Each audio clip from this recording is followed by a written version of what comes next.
MATLAB open பண்ணுறதுக்கு மேட்லாப்.exe open பண்ணோம்.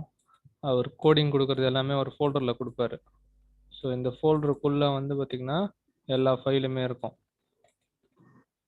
இப்போது மேட்லாப் வழியாக இந்த ஃபோல்டரை ஓப்பன் பண்ணோம். முதல்ல அதுக்கு என்ன பண்ணணும்னா, மேட்லாப் ஓப்பன் ஆனதுக்கப்புறமா இங்கே ஒரு ஃபோல்டர் இருக்கு இல்லையா, இந்த ஐக்கான் இருக்கு இல்லையா, இந்த ஐக்கானை கிளிக் பண்ணால் ப்ரௌஸ் ஃபார் ஃபோல்டர்னு வரும். இந்த ப்ரௌஸ் ஃபார் ஃபோல்டரில் அந்த ஃபோல்டர் எங்கே இருக்குதுன்னு நம்ம தேடணும். இப்போது டெஸ்க்டாப்பில்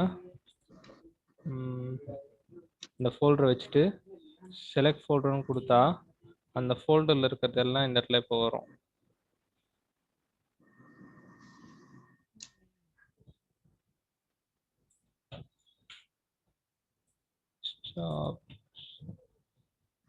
செலக்ட் ஃபோல்டர்.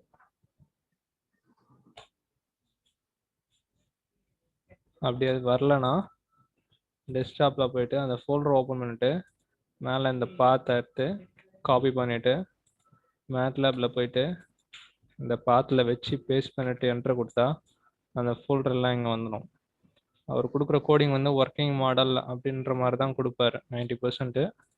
ஸோ கோடிங் உள்ள போனீங்கனாலே இது மாதிரி இந்த .mn போட்டு இந்த மேட்லாப் சிம்பிள் வருது இல்லையா, இது எல்லாமே வந்து பார்த்தீங்கன்னா கோடிங் ஃபைல் தான்.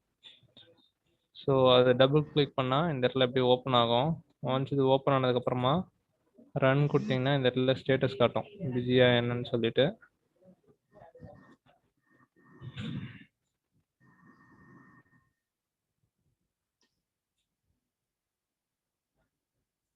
அது முடிஞ்சதுக்கப்புறமா உங்களுக்கு இது மாதிரி அவுட்புட் வரும்.